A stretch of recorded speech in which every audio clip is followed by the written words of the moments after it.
Bueno, estamos en la página 128. 128. Y bueno, si les parece, voy a leer yo. Perfecto. Bueno, convengamos un léxico. Denominaremos de aquí en más con el término de factualidad a la esencia especulativa de la facticidad. Quisiera repetir esto, ¿verdad? Factualidad a la esencia especulativa de la facticidad. Es decir, el hecho de que la facticidad de toda cosa no pueda ella misma ser pensada como un hecho. La factualidad debe ser entendida como la no facticidad de la facticidad. Denominaremos no redoblamiento de la facticidad a la imposibilidad para esta de autoatribuirse ese no redoblamiento, de atribuirse, dos puntos. Ese no redoblamiento describe la génesis de la única necesidad absoluta accesible a una especulación no dogmática. Dos puntos. La necesidad para lo que es de ser un hecho. Sustituimos entonces la expresión principio de irrazón, que tiene el defecto de ser únicamente negativa, por la expresión principio de factualidad, que determina positivamente el campo efectivo de nuestra investigación. La esencia no factual del hecho como tal, es decir, su necesidad, como la de sus condiciones no cualesquiera. Ser es necesariamente ser un hecho, pero ser un hecho no permite ser cualquier cosa. Denominamos factual, entre paréntesis factuales, a la especulación que busca y determina las condiciones de la factualidad. Entre paréntesis, hablaremos más rápidamente de lo factual para designar este régimen especulativo. Cierra paréntesis. Denominamos derivación a la operación que consiste en establecer un enunciado como siendo una condición de la facticidad. Y finalmente, denominamos figuras a esas condiciones, tales como la no contradicción o el hay, entre comillas, y ahora entre paréntesis, esto es algo, dos puntos. Hay algo, guión, y no nada. Tengo la impresión de que es un texto muy intenso, ¿verdad? Con muchos conceptos.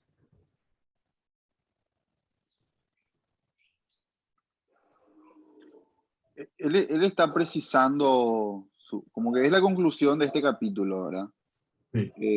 Estas páginas que quedan son la parte más dura ya pasó, que fueron demostraciones muy arduas justamente para demostrar esto del hay y también esto de la no contradicción, ¿verdad? Y acá lo que él está haciendo es dando una definición positiva a lo que vino manejando como principio de irrazón. Claro. Ahora como que tiene ya un nombre propio, el nombre que Meillassoux le da, ¿verdad? El nombre que la filosofía de Meillassoux le otorga, que es este principio de factualidad. Y que básicamente consiste en sostener que de la facticidad no se puede decir que sea ella misma fáctica. Esto es lo que significa, no se puede autoatribuirse la facticidad a la facticidad. Se tiene que ahí cortar esa posibilidad y considerarla como un absoluto. Ahora, en los párrafos que vienen, yo creo que explica un poco mejor esto. explica un poco mejor y sobre todo explica la diferencia entre decir que la contingencia es necesaria, y decir solo la contingencia es necesaria. Ahí está toda la cuestión para Meyasu. Decir la contingencia es necesaria no supone ninguna salida de la metafísica para Meyasu. Decir solo la contingencia es necesaria sí supone una salida de la metafísica y un ingreso al plano de lo que se llama filosofía especulativa, que es su propia filosofía. Ahí en el párrafo siguiente, y estuve mirando, es muy interesante cómo Meyasu sintetiza el pensamiento de Hegel y cómo muestra que para Hegel la contingencia efectivamente es necesaria, pero lejos de coincidir con Meyasu, toda la cuestión gira en torno a esto, que ahí lo que falta es decir solo la contingencia es necesaria. Ahí cuando en el siguiente párrafo se va a aclarar mejor. Sí. Y para mí se cierra muy bien cuando dice en vez del principio de irrazón. Entonces ahí me parece claro, porque le quita ya el sentido negativo a ese principio de irrazón y lo pone en la factualidad. Sí, y eso es lo que veníamos también hablando, de que principio de irrazón no significa principio de irracionalidad, sino que es para Meyasu el principio verdaderamente racional. La razón, vamos a ir viendo, especialmente en el siguiente capítulo, se define por esta noción de facticidad y por el hecho de que no se pueda para Meyasu relativizar la facticidad. Eso es lo que significa el principio de factualidad. El principio de factualidad significa que vos no podés relativizar la facticidad, que tenés que considerarla, por lo tanto, como absoluta y como necesaria, pero siempre que solo eso consideres como necesaria. Esa es su idea. Y pienso que al ser así necesaria la facticidad, no abre camino para pensar el absoluto, ¿verdad? Sí, en un absoluto no metafísico, en un absoluto no necesario. O mejor dicho, en un absoluto que no descanse en un principio de necesidad, mejor dicho. Bueno, el principio de factualidad se enuncia entonces de la siguiente manera. Solo la facticidad no es factual, entre paréntesis, factual. Solo la contingencia de lo que es no es ella misma contingente. En esta formulación del principio hay que tener cuidado con lo que sigue, los puntos. El principio de factualidad no consiste en sostener que la contingencia es necesaria, sino en sostener con mucha exactitud que solo la contingencia es necesaria. Y es solo en eso que el principio es exterior a la metafísica. El enunciado, entre comillas, la contingencia es necesaria, cierra comillas, es en efecto completamente compatible en lo que le concierne con la metafísica. Así, la metafísica hegeliana sostiene la necesidad de un momento irremediablemente contingente en el proceso de lo absoluto, los puntos. Un momento desplegado en el corazón mismo de la naturaleza en el que el infinito, a no tener en sí nada exterior que lo limite, haciéndolo entonces finito, pasa por una contingencia pura, una realidad sin efectividad, un puro finito inaccesible al trabajo del concepto en su desorden y gratuidad.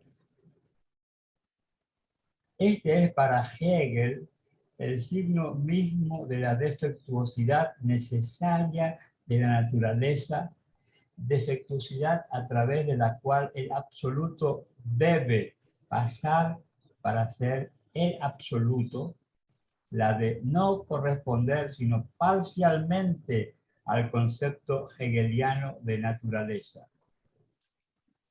porque es necesario que exista en el seno del proceso de lo absoluto un momento de pura irracionalidad, marginal pero real, que asegure al todo no tener lo irracional fuera de él y entonces ser verdaderamente el todo. Acá hay una llamada a pie de página que dice así: a un estudiante que le hizo observar que había en América del Sur una planta que no correspondía a su concepto de planta, Hegel respondió que era una gran lástima para la naturaleza.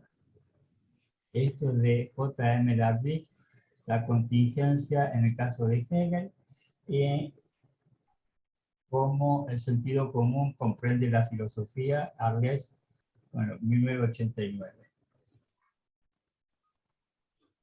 Así que Hegel dijo, qué lástima para la naturaleza, es simpático eso. Bueno.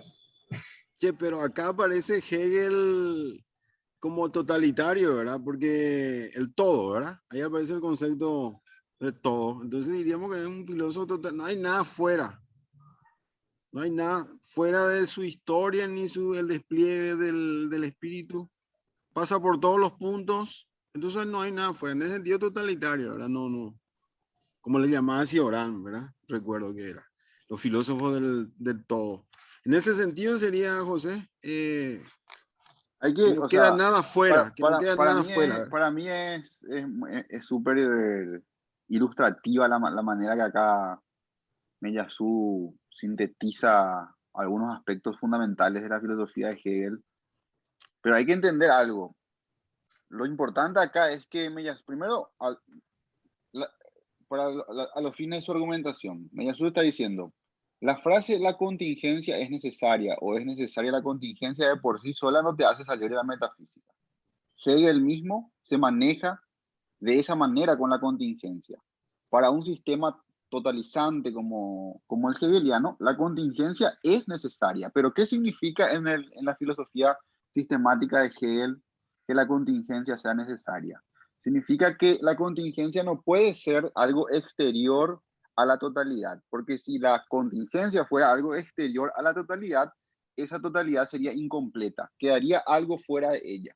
Entonces la totalidad debe dar cuenta de la contingencia, debe incluirla, debe elevarla al concepto. Obviamente, al incluirla, al elevarla al concepto, la totalidad supera a la contingencia porque lo pone como ya explicada, como ya provista de un sentido que el concepto le dio, y por lo tanto la contingencia pierde su potencia destructiva, desorganizadora, desordenadora. Pero para Hegel este es un problema. En los diferentes ciclos dialécticos, la filosofía hegeliana funciona por ciclos dialécticos, la contingencia siempre es un momento del despliegue. El momento de contradicción, el segundo momento hegeliano así popularizado, es el momento de la contingencia, es el momento de la escisión. Es el momento que hay que superar, ¿verdad? Que el momento de negación de la negación tiene que superar. Sin ese momento no hay despliegue dialéctico. Ahora, Meillassoux lo que está acá queriendo mostrar es que esta manera de tratar a la contingencia es una manera de neutralizarla, de hacerla perder justamente su rasgo contingente, porque lo terminás incorporando a la totalidad. Pero lo que más es acá interesante, necesario remarcar, más allá de que uno comparte la lectura de Meillassoux sobre Hegel, es que el enunciado es necesaria, la contingencia o la contingencia es necesaria, de por sí solo no te hace estar en la idea de Meillassoux, no te hace salir de lo que Meillassoux considera la metafísica. Para salir de ese plano metafísico, no basta con decir la contingencia es necesaria o es necesaria o lo contingente es necesario, hay que decir que solo la contingencia es necesaria. Esa es el pequeño matiz, ¿verdad? Y yo creo que sí, como la pregunta de Cristina, creo que Miyazu acá hace una lectura estándar, ¿verdad? Del hegelianismo, como esta cuestión totalizante, ¿verdad? Yo, personalmente, tengo una lectura de Hegel en la que esta incorporación, esta explicación de la contingencia no necesariamente tiene que borrar la contingencia. Incluir la contingencia dentro de una totalidad, para mí, no necesariamente debe leerse como su eliminación, su supresión, su neutralización. También puede leerse como que solo cuando es real, cuando es incluido por la totalidad, la contingencia aparece en toda su dimensión, en toda su fuerza expresiva. Por ejemplo, Zizek, no sé si le conocen, así trata de salvar a la filosofía hegeliana. Él dice, no es que el momento totalizante disuelve el momento negativo, el momento de la contingencia, sino que permite aprenderlo en toda su fuerza, en toda su potencia explosiva. Ahí realmente captamos lo que es la contingencia. En cambio, la contingencia sin ese momento totalizador se vuelve una idea vaga, confusa, ininteligible. Bueno, son lecturas de Hegel, ¿verdad? Permitime ahí un rato, ya que mencionaste así, que esa interpretación me recuerda un poco y es muy frecuente y es interesantísima la idea, ¿verdad? Es que me hace recordar esto de, no sé, la película de Martínez y Calle Última, por ejemplo, que el tipo gastó, nos dice, 100 millones para filmar la pobreza. Es decir, gastó 100 millones para filmar la pobreza. En vez de agarrar la cámara y a filmar directo en la calle, el medio que hizo un escenario ahí que parezca pobre. A eso es lo que quiero llegar, es que muchas veces hay que meter una obra marginal en una galería, en un museo, para que sea, digamos, acá el término totalizado, digamos, en el sentido asimilado, digamos, ¿verdad? Si no, no llega, pero al mismo tiempo me da la sensación que diluye su potencia también, Sí, en al tu ser crítica sería, institucionalizado, digamos. lo estetiza, podría ser en tu crítica, ¿verdad? Claro. Tomando tu Claro, ejemplo. Lo estetiza antes que hacer la... Bueno, son lecturas... pero son eh, aporías muy frecuentes en todos los ámbitos. Son ideas que van rondando en muchos, en sí, muchas facetas, ¿verdad? No solo en filosofía, en estética, ¿verdad? sí. En política también. Ese tipo de incorporar ideas del margen al centro, ¿verdad? Evidentemente, sí. Acá, obviamente, Miyazu en el siguiente capítulo. Para mí, el siguiente capítulo de este libro es el más importante, ¿verdad? Y una anécdota que les quería comentar, porque me acordé revisando algunas notas, es que los cursos que Miyazu solía dar se basaban centralmente en el siguiente capítulo, porque él enseñaba filosofía moderna. Y el siguiente capítulo es sobre el problema de Hume, que es un problema en la historia de la filosofía central a la modernidad. Y repasando, y me di cuenta que sí, que ahí está la formulación más clara de su libro. Como que todo este recorrido que hasta ahora hicimos es bastante arduo en el despliegue, en las demostraciones, en las refutaciones, pero creo que en el siguiente como que se llega a una base sólida de lo que él quiere defender.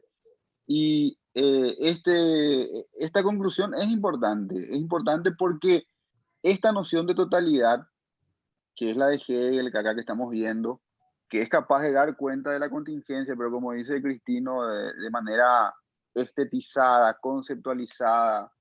El objetivo de Meñazú va a ser hacer estallar la noción de totalidad, hacer estallar, mostrando que los elementos siempre desbordan, exceden, y por eso en el siguiente capítulo.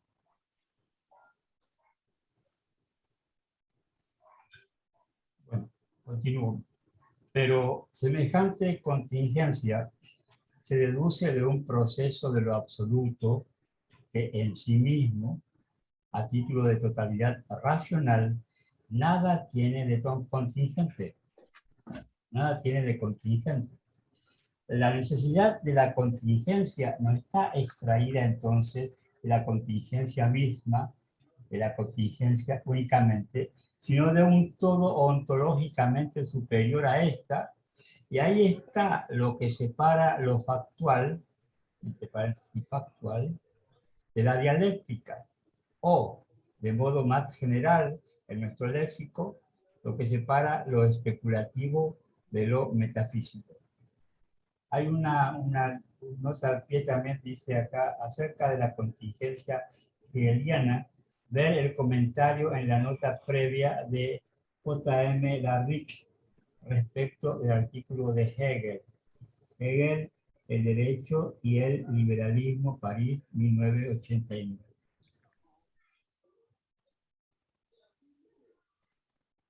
Hemos llegado así, por medio de la formulación de un principio especulativo y de la determinación de un procedimiento de derivación específica, a establecer lo que buscábamos en el inicio, a saber, los puntos, la posibilidad de esperar resolver el problema de la ancestralidad por medio de una absolutización del discurso matemático. En efecto, el problema puede ahora ser enunciado del siguiente modo, los puntos. Hemos derivado dos proposiciones del principio de factualidad: la no contradicción y la necesidad de un hay, que nos permitieron establecer la tesis kantiana de una pensabilidad del en sí. Hemos progresado en la determinación del caos desde la tesis del modelo fuerte, el caos puede ser cualquier cosa, a la tesis del modelo débil, el caos puede todo salvo lo impensable. Por el momento, habitamos entonces un en sí, que es el en sí kantiano. Todo el desafío de una legitimación del discurso ancestral de la ciencia equivale ahora a obtener por derivación factual, actual, el pasaje de la verdad del en sí kantiano a la verdad del en sí cartesiano. Pasaje a través del cual no solo será absolutizado el principio lógico de la el principio lógico de no contradicción, sino el enunciado matemático en tanto que matemático.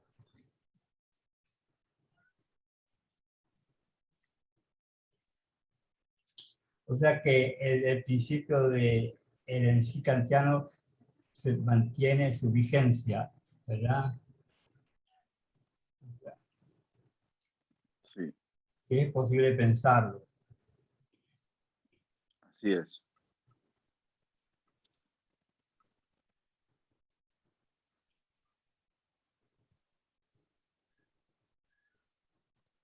Ya hemos dicho que no podíamos presentar aquí la solución completa de este problema. Vamos a contentarnos con formular con más precisión la cuestión de la ancestralidad, determinando todavía más lo que entendemos por matemática y lo que entendemos absolutizar bajo semejante vocablo. Bueno, o sea que ahora como una volver otra vez a Descartes para ver un poco su enfoque. Va a intentar llegar en realidad a eso. Para eso va a ir a Hume en realidad. Al famoso problema de Hume sobre la existencia o no de leyes causales que tengan una explicación en la naturaleza, ¿verdad? Eso es más o menos lo que va A ver un poco para ilustrarme, que no soy filósofo. Pienso, Hume tuvo mucha conexión o influencia sobre Kant, ¿verdad? Claro, está la famosa frase esa de Kant que Hume le despertó de su sueño dogmático, y en el sentido de que a partir de esta reflexión justamente Kant como que coincide que hay que partir de la experiencia, ¿verdad? Que tiene que ser el punto de partida. Por eso la filosofía kantiana tiene formas... Hay toda la primera parte de la crítica de la razón pura que se llama estética trascendental, donde justamente se analiza la estructura de esta experiencia que siempre es dada y es primera. Y se analizan las formas del espacio-tiempo, etcétera, etcétera. Ese sería el rol que juega el escepticismo de Hume, ¿verdad? Pero Meillassoux lo explica muy claramente para mí como que hace una reconstrucción muy interesante, me pareció muy clara en este capítulo, el problema de Hume. Muy interesante.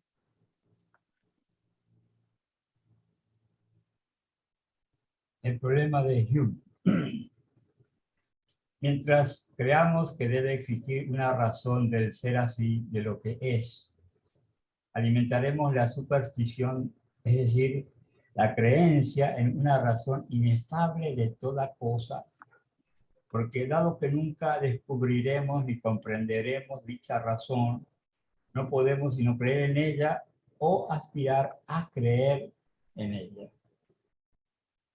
Mientras hagamos de nuestro acceso a la facticidad el descubrimiento a través del pensamiento de sus límites esenciales, de su ineptitud para descubrir la razón última, no aboliremos la metafísica, sino para resucitar lo religioso bajo todas sus formas, incluidas las más inquietantes.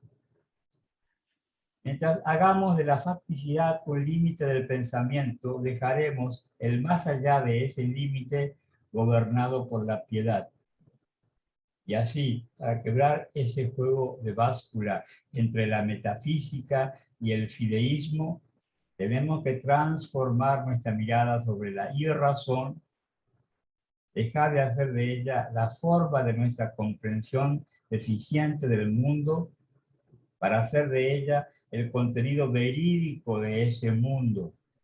Debemos proyectar la irrazón en la cosa misma y descubrir en nuestra comprensión de la facticidad la verdadera intuición intelectual del absoluto.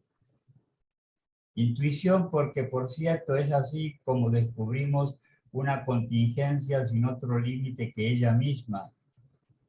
Intelectual porque esa contingencia no es nada visible ni nada perceptible en la cosa. Solo el pensamiento accede a ella como al caos que está en la base de las continuidades aparentes del fenómeno.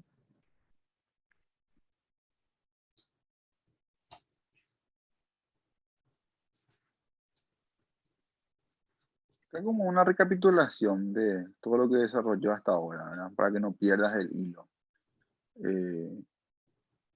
Esta idea que vimos en reiteradas ocasiones de no hacer de la facticidad un límite del pensamiento, sino una propiedad positiva de las cosas. No es que las cosas se presentan como hechos porque nosotros no podemos dar con su razón última, con su causa última, sino que no tienen causa última. Y eso es ser una cosa, eso es ser un hecho, ¿verdad?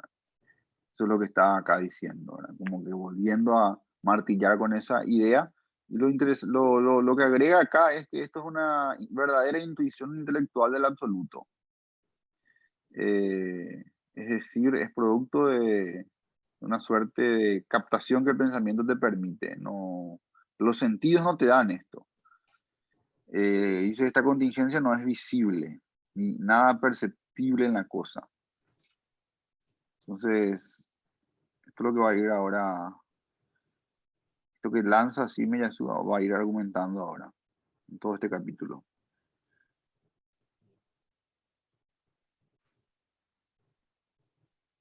También establece límites entre el fideísmo y la metafísica, ¿verdad? Como para dejar un poco eso, para que no intervenga. Es lo que ella dijo, sí, es lo que ella dijo. Esto lo sostuvo ya creo que en el primero, no recuerdo ya si fue el primero o segundo capítulo. Pero la idea es que siempre que vos sostengas una necesidad oculta detrás del principio de facticidad, es decir, que no aceptes que en el principio hay contingencia, vas a coquetear con formas del fideísmo o con formas de lo religioso. Va a ser un desarrollo muy interesante de esto después, con el ejemplo del dado que está trucado, del dado que siempre cae en una misma cara, ¿verdad? Y lleva al fideísta o al escéptico a decir que ahí hay una causa oculta, ¿verdad? Que hace que ese dado siempre caiga en un... Eso va a desarrollar después.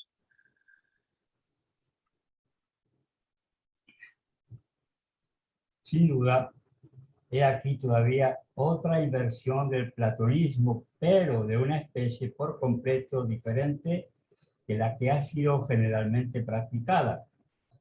Porque no se trata de abolir, a la manera de Nietzsche, un mundo inmutable de las idealidades en beneficio del devenir inmutable, pero en beneficio del devenir sensible de toda cosa. Voy a repetir. No se trata de abolir, a la manera de Nietzsche, el mundo inmutable de las idealidades en beneficio del devenir sensible de toda cosa. Y no se trata de abandonar la condena que los filósofos pronunciaron contra la ilusión de los sentidos y contra el tiempo fenoménico.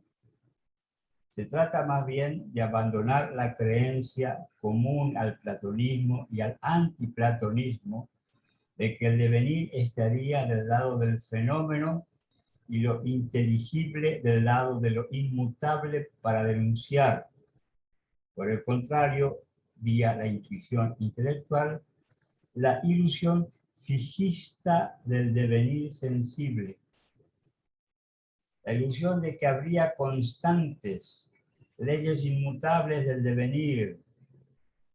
Lo especulativo nos despega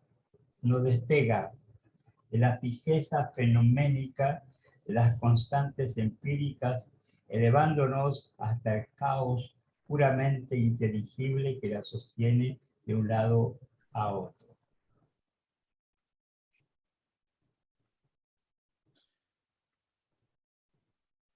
Acá le pega a Nietzsche también, ¿verdad? Sí. Y acá hay un adelanto fuerte ya de lo que va a desarrollar, ¿verdad? Está criticando Meillassoux esta idea corriente a la que nos acostumbró, según él, la filosofía, de situar el cambio, el cambio en lo sensible, ¿verdad? O en el devenir sensible. Y la fijeza, o sea, lo inmutable, en el plano de lo inteligible o de la idealidad. Entonces, esa repartición de tareas, por así decirlo, ¿verdad? En lo sensible sí está el cambio, está la transformación, está el nacer, el perecer, y en lo inteligible está la fijeza y la inmutabilidad. Meillassoux acá está diciendo, señores, es todo lo contrario, es al revés. Yo ahora te voy a demostrar cómo lo sensible es en realidad el lugar de la fijeza, de la permanencia, del no cambio, y cómo la potencia de la desestabilización está en lo inteligible, está en el principio de no contradicción, está en el hay, en el que algo sea. Entonces, esto es lo que está adelantando acá. Le pega a Nietzsche porque Nietzsche popularizó esta idea, ¿verdad? Que se puso muy de moda. Él dice que Nietzsche y Platón son lo mismo acá. Claro, pero la idea dominante cuando Meillassoux seguro empezó a estudiar filosofía era la de Nietzsche. Es como que Nietzsche popularizó de que, digamos, era positivo esto, que el devenir, el movimiento, claro, ¿verdad? Influyó mucho en todos los filósofos postmodernos. Deleuze se me ocurre, ¿verdad? Que tienen, ¿no?, un libro sobre el devenir. Los primeros libros, ¿verdad? Esto de donde habla de Lewis Carroll y eso, ¿verdad? Las series. Yo creo que está aludiendo a eso también, ¿verdad? Digamos, los detentores de una filosofía actual, ¿verdad? Lo que domina en el panorama filosófico. A la aludida, sí, Nietzsche pero es transversal a todo, según Meillassoux, es como toda la historia de la filosofía cree eso. Desde Platón en adelante, por diferentes razones, ya sea para ver en eso lo bueno como lo malo, lo que se cree es que el cambio, la transformación, el movimiento está del lado de lo sensible y la fijeza, la inmutabilidad del lado de lo inteligible. Entiendo que acá lo que él dice es que Nietzsche lo que hace es reivindicar nada más como lo verdaderamente filosófico, lo que está en lo sensible, pero siempre considerando que lo sensible es eso, cambio, transformación, movimiento. Y Platón, en cambio, está a favor de la fijeza, de la inmutabilidad, del mundo de las ideas que no cambia, no se modifica, sino es condición del cambio, ¿verdad? Pero ya sea que vos consideres que la filosofía es lo uno o lo otro, o que vos consideres que lo bueno es lo ideal o lo sensible, ambas posiciones siguen creyendo que la fijeza está del lado de la idealidad o de lo inteligible y el devenir, el cambio del lado de lo sensible.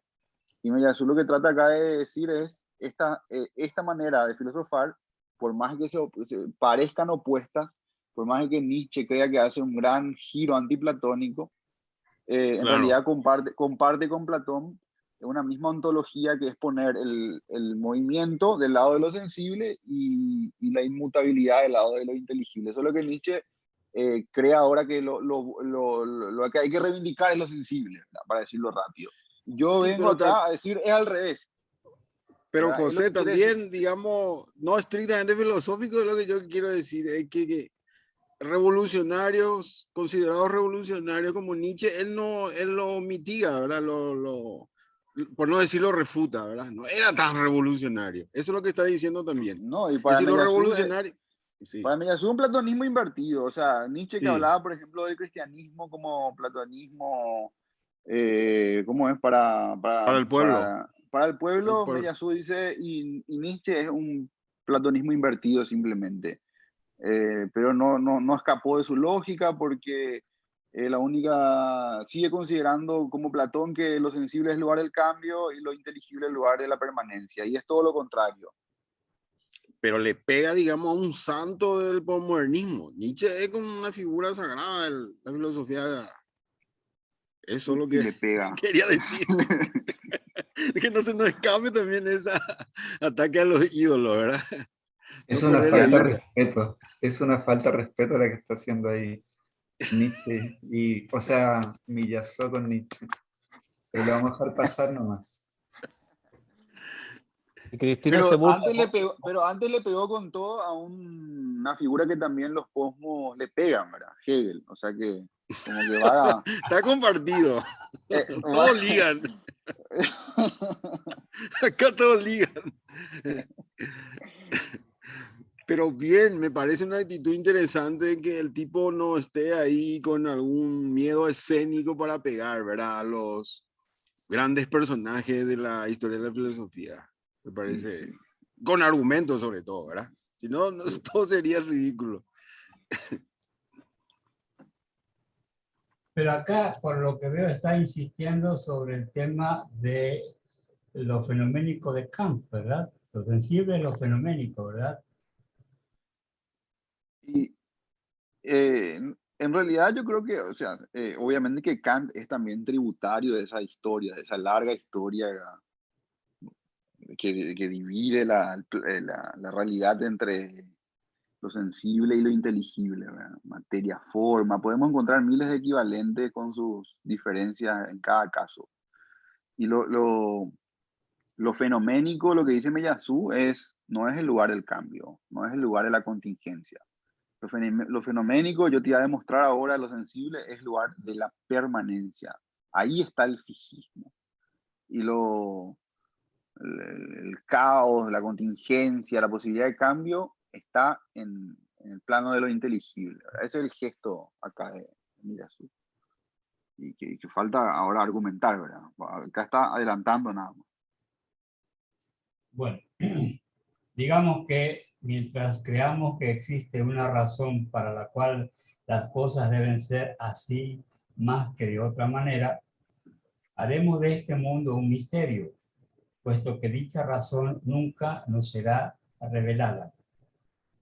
Sin embargo, y aquí llegamos a lo que nos ocupará ahora, esta exigencia de una razón necesitante no es el efecto de un simple engaño ideológico o de una pusilanimidad teórica, porque procede en verdad de una negación motivada, apoyada en una objeción en apariencia decisiva contra lo factual.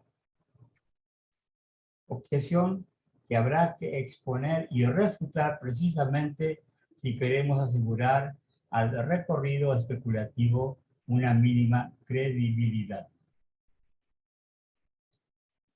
Esta objeción es la siguiente.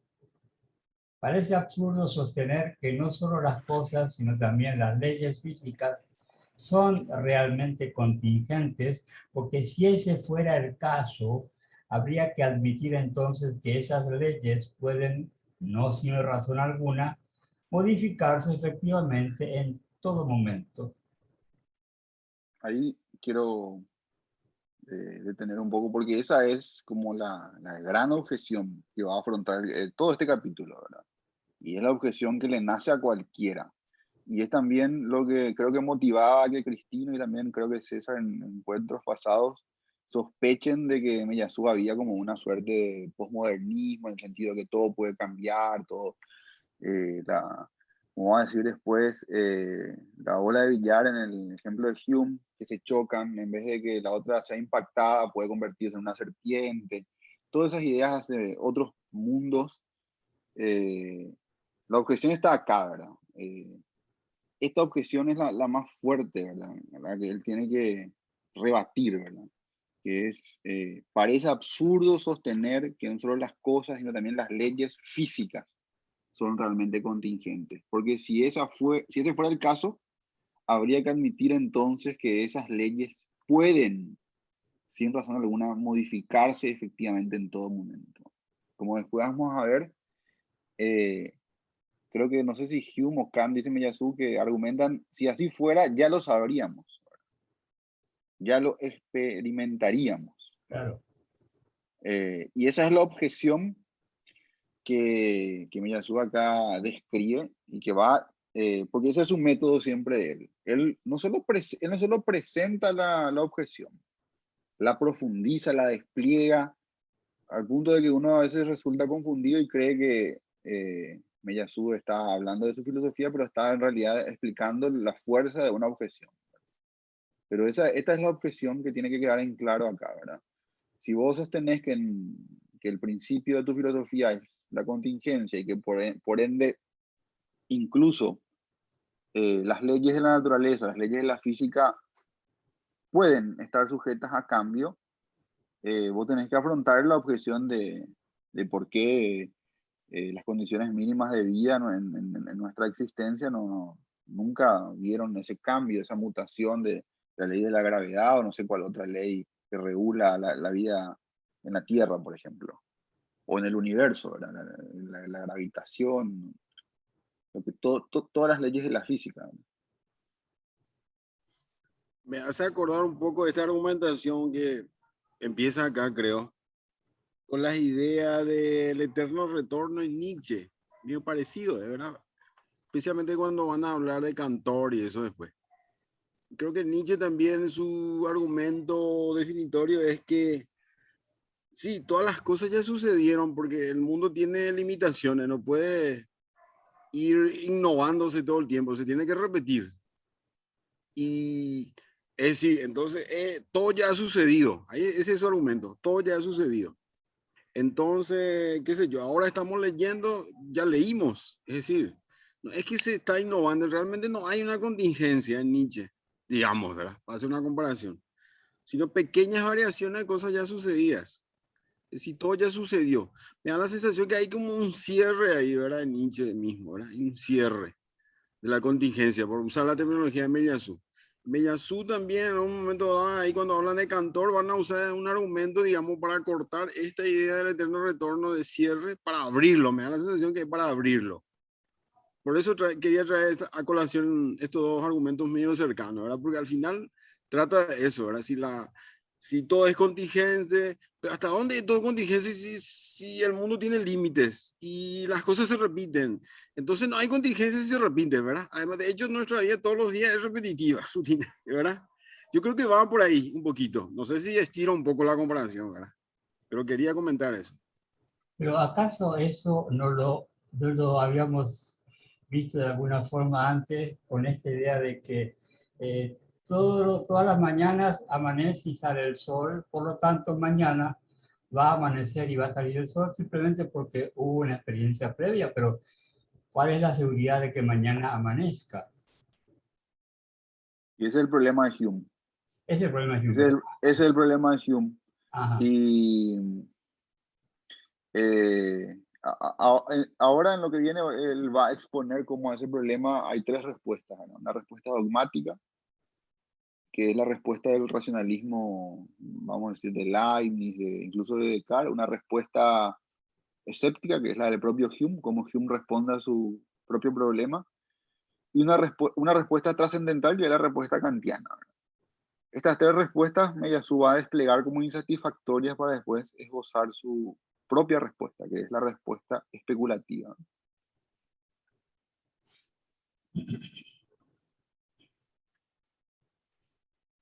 Es cierto lo que vos decías, Aníbal. Él ya abordó este problema, ya dejó entrever en los capítulos Sí, anteriores, pero ahora como que lo va a argumentar con mucha más fuerza. perfecto.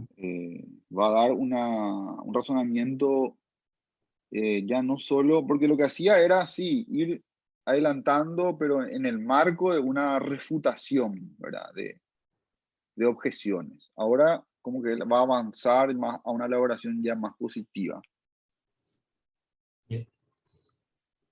Una de las consecuencias ineludibles del principio de factualidad reside, en efecto, en su afirmación de una contingencia efectiva de las leyes de la naturaleza. Si pretendemos sostener con seriedad que todo lo que se nos aparece como sin razón de ser, así es efectivamente sin razón necesaria de ser así, y puede realmente modificarse sin razón alguna, entonces debemos sostener seriamente que las leyes de la naturaleza pueden cambiar. Y esto no según una ley oculta y superior, ley de modificación de las leyes que se nos presentaría nuevamente como la constante, inmutable y misteriosa que gobierna procesualidades subordinadas, sino en verdad sin causa y sin razón alguna. Pero se nos dirá entonces, aquel que aceptara esta tesis debería esperar que los objetos se comportaran en todo momento del modo más caprichoso y bendecir al cielo porque no sea así y porque las cosas continúen obedeciendo a las constantes cotidianas. Ya que afirmamos esto, deberíamos estar todo el tiempo temiendo que los objetos usuales adopten a cada instante los comportamientos más inesperados y felicitarnos cada noche por haber atravesado sin tropiezos el día que termina antes de comenzar a inquietarnos nuevamente por la noche. Semejante idea de lo real, semejante relación con el mundo parecen tan absurdos que nadie parece poder sostenerlos seriamente. Conocemos el adagio según el cual no existe estupidez que no haya sido sostenida seriamente por un filósofo.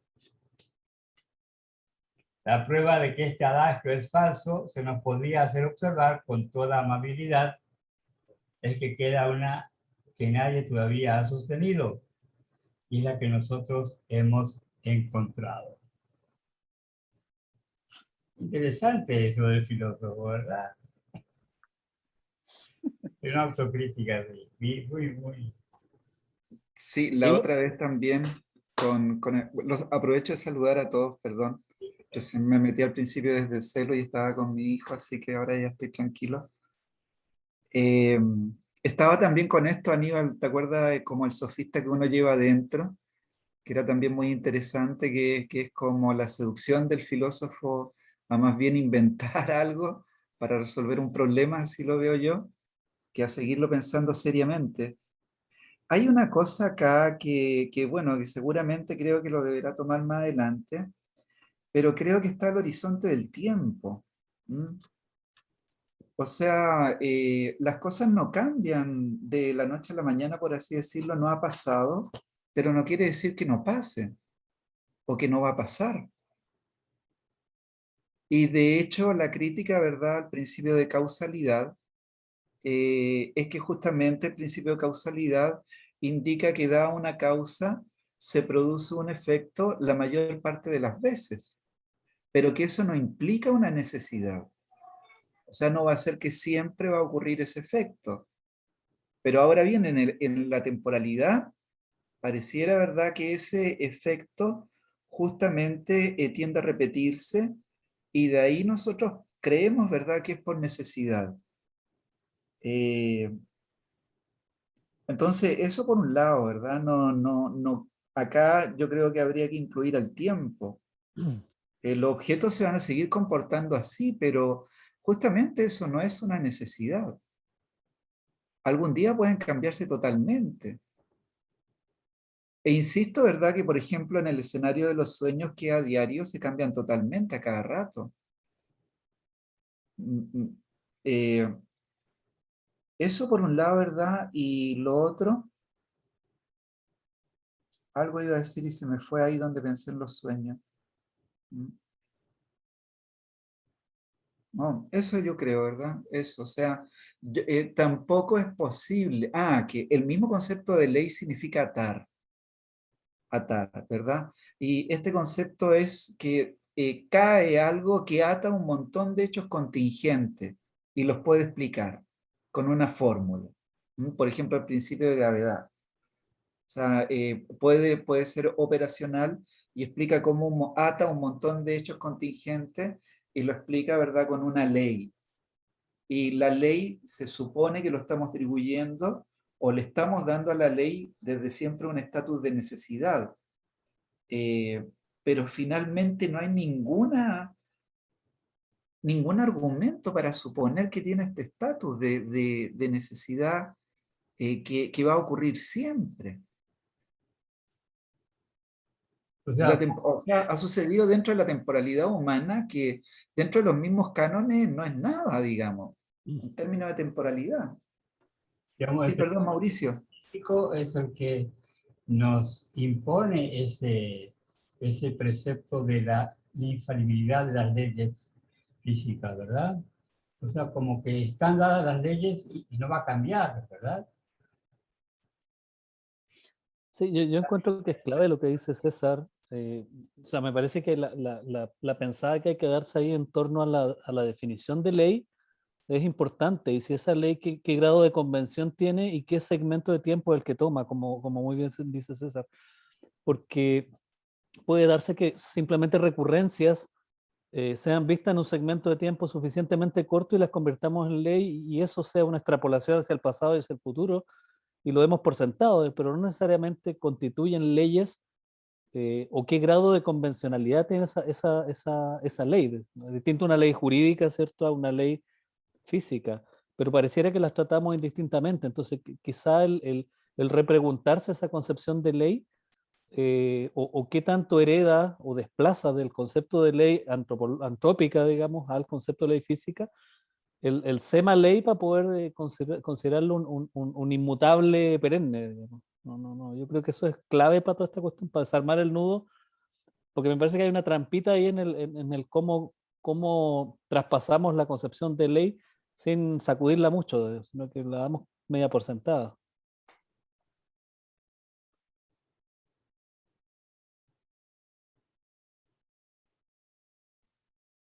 Claro, y yo creo que finalmente esto viene a reforzar, o no sé si reforzar, pero por lo menos nos pone en un buen pie para pensar de que las leyes, como lo dice acá, a ver,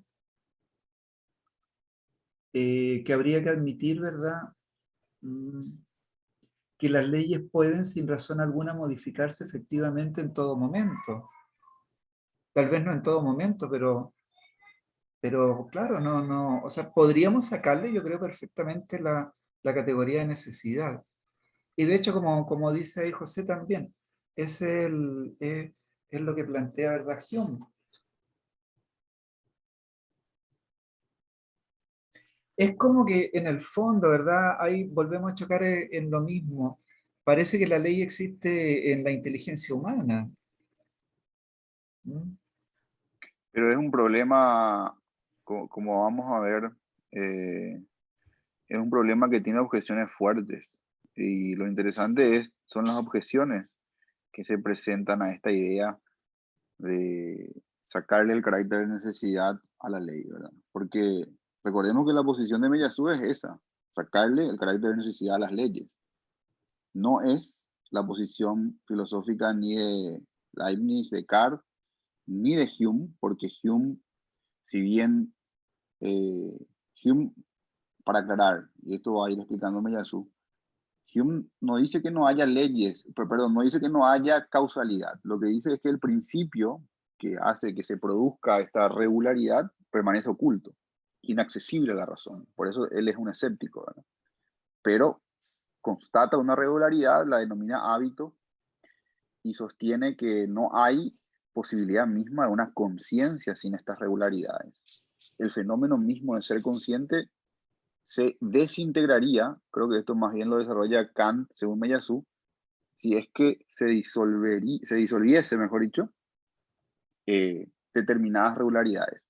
Meillassoux va a distinguir algo muy interesante respecto a lo que dice Mauricio, dos problemas que son diferentes para él, el problema de Popper y el problema de Hume, ¿verdad? El problema de Popper es un problema epistemológico, que teorías puedan no ser falsadas porque hay determinadas situaciones experimentales futuras que puedan rectificarla, reformularla, eso es un problema. Acá el problema es de otro orden, ¿verdad? Es si existe o no un principio de uniformidad en la naturaleza, si existe o no un principio que hace que existan leyes como tales, ¿verdad? Independientemente de sus enunciaciones o de la manera en que diferentes teorías vayan interpretando o explicando dichas leyes. ¿Verdad? La posibilidad misma de la ley como tal y el carácter mismo de necesidad o no necesidad que tienen las leyes, me parece que es en un plano anterior al de la epistemología, ¿verdad? Pero no perder tampoco de vista que la postura de Meillassoux es que las leyes no tienen carácter necesario y por lo tanto pueden cambiar. Y justamente eso es lo que va a intentar él ahora argumentar contra las objeciones, que son fuertes, ¿verdad? La objeción de Hume, la objeción de Kant, la objeción también más tradicional del dogmatismo, ¿verdad? A medida que avancemos vamos a ver eso. Un comentario antes de avanzar. A mí me parece que la gracia de Meillassoux es que él plantea su teoría de la contingencia, de la necesidad de la contingencia contra todas las apariencias. Ahí está la gracia, porque si hubiera apariencias que le estuvieran más o menos inclinadas hacia su tesis, entonces no tiene tanta gracia, es fácil defender esa posición, pero él defiende una posición sin tener muchas apariencias a su favor, ¿verdad? Entonces ahí entraría los elementos intelectual que él dice, ¿verdad? Como que no, es que estuvo paseándose por el jardín y viendo cosas y llegó a esta conclusión, no. Es como un vuelo directo de la mente nomás, ¿verdad? Más allá de los fenómenos, ¿verdad? Yo creo que ahí está el chiste, él se arriesga y busca argumentaciones leyendo otra vez a Hume y compañía. Me parece que ahí está la gracia y es muy, muy interesante y denso, ¿verdad? Esta parte.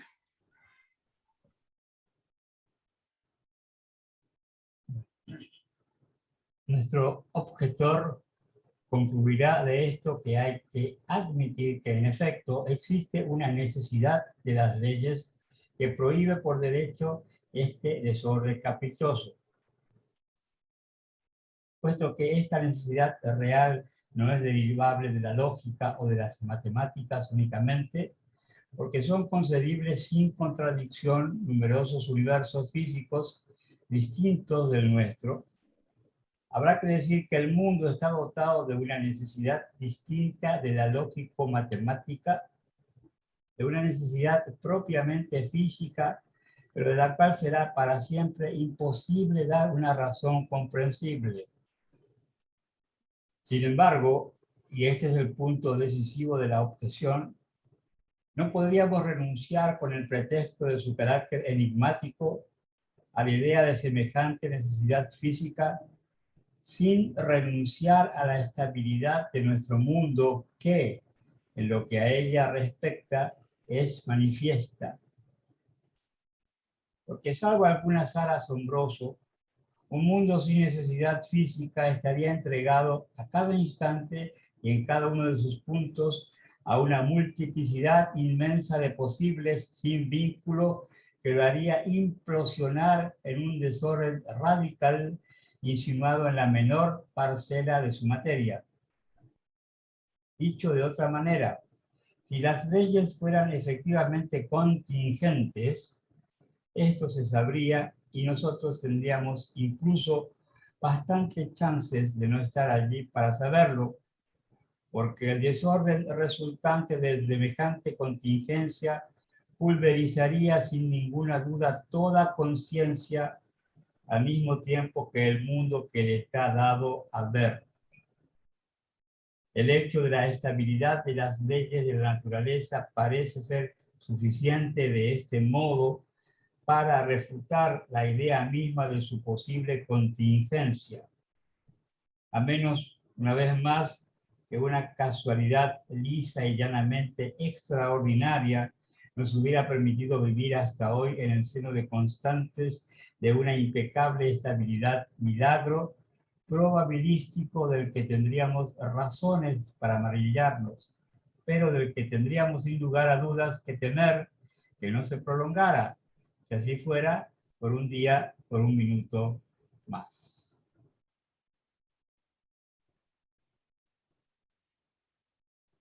Ahí estaba pensando en el segundo principio de termodinámica, ¿verdad? Que es el de la...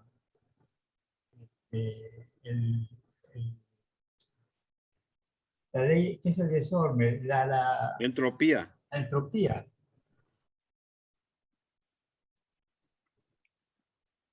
O sea que está aceptado eso dentro de los parámetros de la física, el desorden como tal.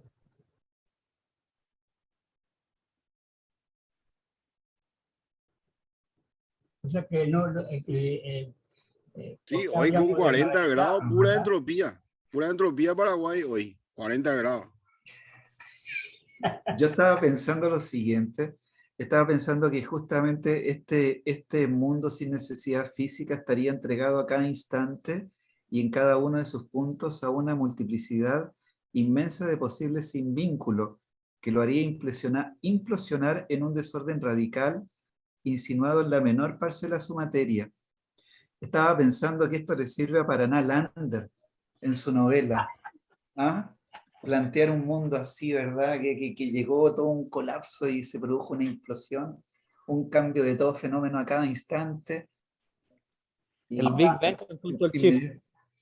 Hay un principio también que le continúa a la entropía y hace que no se llegue a eso que se llama negentropía, La negentropía. ¿verdad? O sea, como que la entropía, para no llegar a explotar todo, como que se controla internamente y aparece un orden interno. Yo pienso en el mercado 4, por ejemplo, que tenemos acá en Asunción, ¿verdad? Que es un caos total y que uno dice, ¿cómo eso no se incendió ya 500 veces?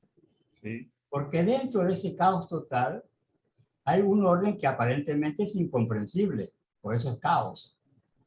Pero comprendiendo esa realidad desde adentro, hay un orden que de afuera nos cuesta, a mí me cuesta ver, ¿verdad? Es que por eso, pero por eso el tema de la disociación esta que planteaba José entre los dos problemas, el problema epistémico y el problema basal, por decirlo de alguna manera, o estructural, es complejo porque justamente la definición de límites entre los dos presupone conocer desde dónde hacia allá es un problema epistémico, desde dónde hacia allá no es, y justamente eso implica estar viendo desde fuera el cómo vemos. O sea, justamente el problema es que el límite es difuso entre esos dos, porque cuando lo establezco ya no hay un problema en el fondo, porque está claro lo que fue un problema meramente epistemológico del problema basal. justamente el punto es que no sabemos cuánto hay de problema epistemológico en conocer ese problema basal y cuánto no lo es. O sea, ahí estamos de nuevo en la frontera del afuera, sin saber si estamos en el afuera o no estamos en el afuera. Creo que justamente lo jabonoso de ese problema es eso, que no sabemos, básicamente. Claro, pareciera ahí que estamos justamente viajando y que a veces llegamos a acercarnos al borde exterior, a veces estamos, ¿verdad?, en el borde interior. Porque claro, y justamente está el problema del absoluto. O sea, si podemos aceptar algo que esté completamente desligado de nosotros, ¿verdad? Pero vuelve el problema, ¿cómo puede estar desligado de nosotros si nosotros mismos estamos complicados e involucrados en esa situación? Y vuelve el problema de la jaula transparente, Claro. que decía, ¿verdad? Wolf, no sé, Wolf creo que es el apellido del señor que citaba Miyazo. Mecánica cuántica. El gato de Schrödinger.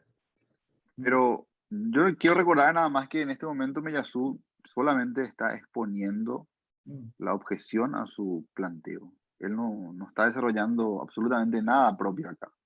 Al contrario, está describiendo a lo que él va a confrontar, ¿verdad? Eh, el argumento acá es una suerte de razonamiento por medio del absurdo. Y consiste en decir, supongamos que no hay legalidad. ¿Qué ocurre? ¿Qué ocurre, verdad? Ese es el argumento del objetor a Meyasu, no es de Meyasu. Sí. El objetor de Meyasu razona así, le dice a Meyasu, supongamos que no hay, supongamos sí, que no hay legalidades intrínsecas en la naturaleza. Supongamos que la realidad descansa, como vos decís, en una contingencia radical. ¿Cuál es el resultado de pensar así? Y bueno, el resultado es este mundo angustiante en el que en cualquier momento de lo que tenemos como hábito puede destruirse, ¿verdad? Por lo tanto, de la estabilidad, de la regularidad y del hecho de que nunca lo experimentamos, se deriva la necesidad. Y así mi objeción te ataca en el corazón a tu principio de contingencia. Entonces, Meyasu está describiendo con fuerza una objeción a él. Recién, luego... Se te cortó el micrófono, José. Se te fue el audio. No se escucha. No se escucha. No. José, se te congeló también. Ahí volviste, parece. Cambiaron las reglas de la física de un momento a otro. Ahora yo Ahora sí. Ahora sí. Su imagen se congela cada tanto. Un problema de señal debe ser. Sí. Es la contingencia misma. Cambiaron las reglas, cambiaron las reglas. Claro. ¿Escuchas tú, José, o no? ¿No se escuchas? ¿Tú no se escuchas? Yo creo que lo que Meyasu acá está diciendo, está discutiendo también con otras versiones de la filosofía, digamos, más tiempos radicales, ¿verdad? Estoy pensando, por ejemplo, en el pensamiento 68ista de Guattari y Deleuze, ¿verdad? En el Antiedipo, por ejemplo. En el Antiedipo es más o menos lo que estaba describiendo ahí César, ¿verdad? Que todo es como estar a través del espejo de Luis Carroll, un mundo así totalmente surrealista, qué sé yo. El hombre desalienado de mar en realidad es un loco, que está en el manicomio. Todas esas teorías de Deleuze Guattari, yo creo que acá está atacando también de alguna manera a Meyasu, porque él realmente si fue que creyera en esa visión Walt Disney del caos, se hubiera pintado el pelo de azul y estaría en la solapa ahí con su pelo azul.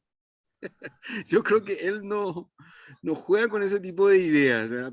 Me parece que hay otro autor de su línea de los especulativos, creo que Nick Land, que tiene esa tendencia así deleuziana, del caos todo el tiempo, ¿verdad? Yo creo que lo que él está planteando es que Sí, ahora sí la escucho. está criticando ya posiciones de filósofos que ya se adjudicaron que hay contingencia todo el tiempo, ¿verdad? Me Sí, parece sí. que, para terminar, ¿verdad? En el en el antiedipo también, ¿verdad? Dice que el capitalismo, ¿por qué funciona? Dicen, ¿verdad? Guattari y el otro. Funciona porque todo funciona a medias. Es como mi heladera, ¿verdad? Hay que darle una patada para que enfríe, ¿verdad? Algo así el capitalismo te dicen ellos. Es decir, la contingencia ya está ahí explicada como un factor que mueve todo. Es decir, no es que el capitalismo es una máquina perfecta, no creen en una ley, ¿verdad? Como los marxistas clásicos. No, hay que darle una patada, dice. Funciona porque funciona a media. Yo creo que está criticando a esa gente de alguna manera, José, me parece en serio, ¿verdad? Sí, sí. Yo Es decir, no sé hasta dónde se me escuchó, creo que fue, me falló la batería del ya. audífono y ahí hubo un problema, sí. Yo lo que quería decir nada más es que Miyazu está exponiendo a su objetor. eh, no está desarrollando todavía sus argumentos. Está exponiendo a su objetor y su objetor razona hace un razonamiento por el absurdo. Intenta refutar a Miyazu por el absurdo, ¿verdad? O sea, Miyazu reconstruye eso.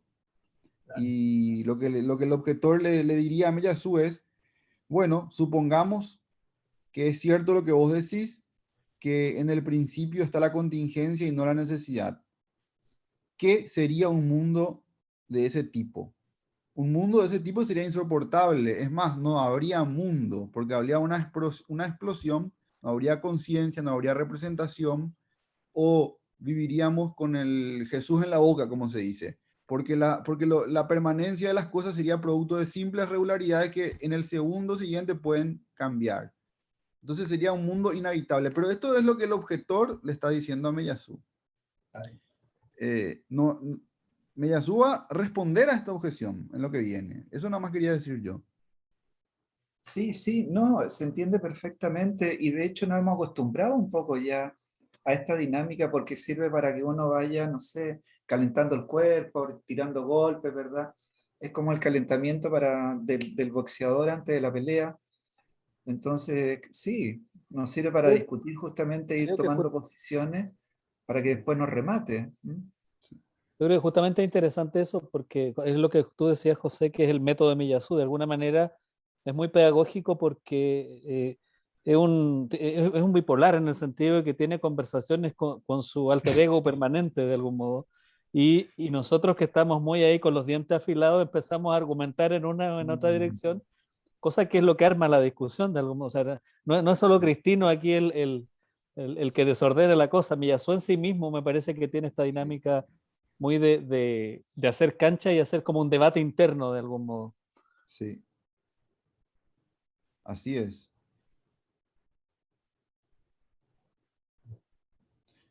Ahora bien, sostenemos muy seriamente este enunciado de la contingencia real de las leyes físicas.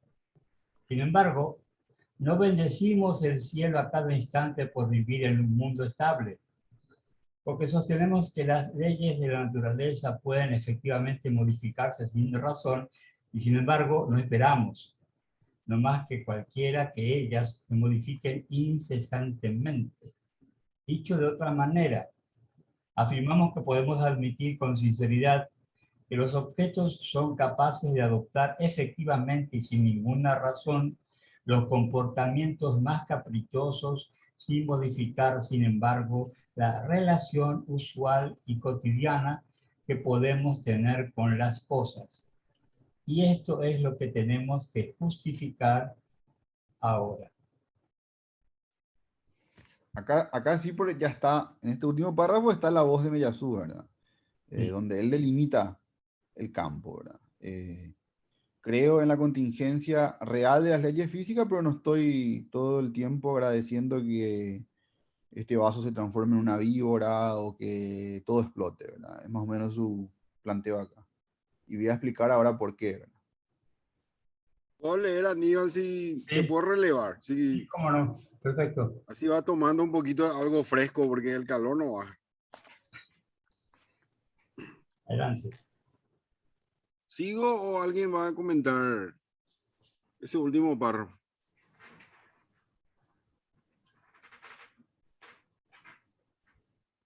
Sigo entonces. Sí. La dificultad que acabamos de formular es un problema filosófico repertoriado, a saber, el problema que se denomina de Hume. Responder a la crítica precedente de la contingencia de las leyes volverá a proponer de este modo una solución especulativa al problema de Hume. ¿En qué consiste dicho problema? Formulado de un modo clásico, se enuncia de la siguiente manera. ¿Es posible demostrar que de las mismas causas se seguirán en el futuro, celeris paribus, los mismos efectos? Es decir, cosas que por otro lado son iguales. Dicho de otra manera, podemos establecer que en circunstancias idénticas, las sucesiones fenoménicas futuras serán idénticas a las sucesiones presentes. La pregunta que plantea Hume concierne entonces a nuestra capacidad de demostrar que las leyes físicas seguirán siendo en el futuro lo que son hoy. O incluso a nuestra capacidad de demostrar la necesidad de la conexión causal. Nota a pie de página, remite a David Hume, Tratado de la Naturaleza Humana. Madrid, 1980. Centremos la discusión en torno al principio de causalidad, que denominaremos principio de uniformidad de la naturaleza, si desconfiamos del término causa. La formulación sigue siendo de todos modos en esencia la misma. Ese principio supone que de las mismas condiciones iniciales se seguirán siempre los mismos resultados. Es decir, que el juez va a ganar la selección paraguaya.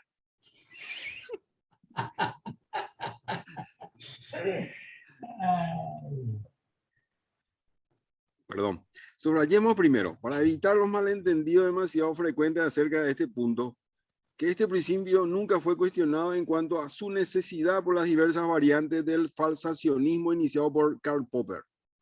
En efecto, el falsacionismo consiste no en sostener que las leyes naturales podrían modificarse sin razón en el porvenir, sino en sostener solamente que las teorías de las ciencias naturales pueden ser siempre refutadas por circunstancias experimentales inéditas. Las teorías, no las leyes, no las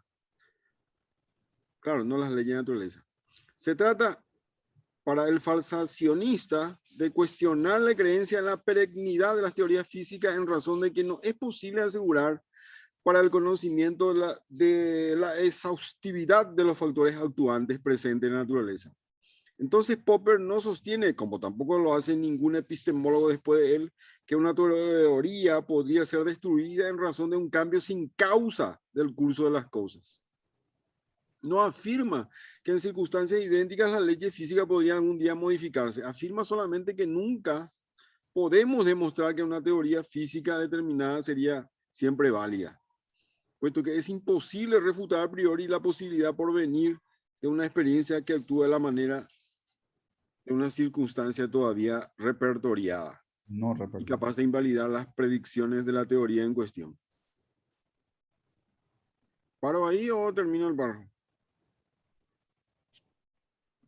De una circunstancia, creo que dice una todavía no repertoriada. Sí. No repertoriada, perdón.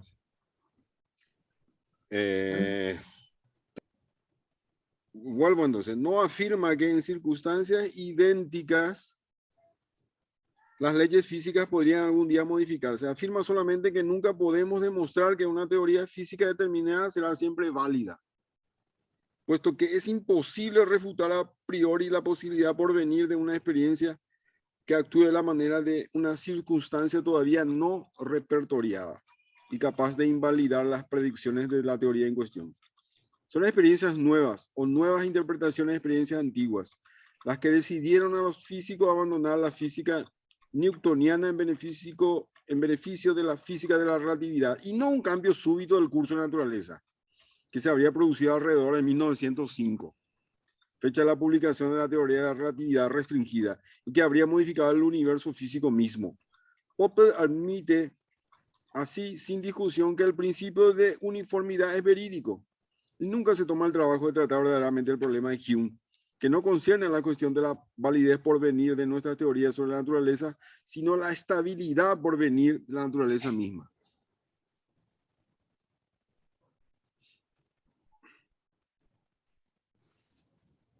Y ahí hay un pie de página donde él Sí. profundiza la diferencia que habría entre el problema de Popper y el problema de Hume, ¿verdad? ¿Leo ese? ¿Leo? Yo creo que es importante ese pie de página. No sé Dale. si... Popper formula con claridad su creencia en semejante principio de la uniformidad de la naturaleza. Nunca ocurre que antiguas experiencias den nuevos resultados. Solo ocurre que nuevas experiencias son decisivas cuando se topan con una teoría antigua, en lógica de la investigación científica. Si insistimos así en la diferencia entre el problema de Hume y el problema de Popper, es porque Popper oscureció considerablemente las cosas al denominar el mismo problema de Hume al problema de la validez futura de nuestras teorías. Ajá. Popper creyó entonces que trataba la dificultad de Hume, mientras que solo estaba tratando un problema que suponía ya resuelta semejante dificultad. En efecto, la pregunta de Popper, es decir, la pregunta por la validez futura de nuestras teorías físicas, supone que en el porvenir, incluso si estas teorías son refutadas por nuevas experiencias, la física todavía seguirá vigente, puesto que dicha refutación se hará en beneficio de nuevas teorías físicas. Popper supone entonces que el principio de uniformidad, condición misma de la experimentación física, será todavía válido en el porvenir, y apoyándose a priori en dicha validez que supone necesaria, puede elaborar los principios de su epistemología.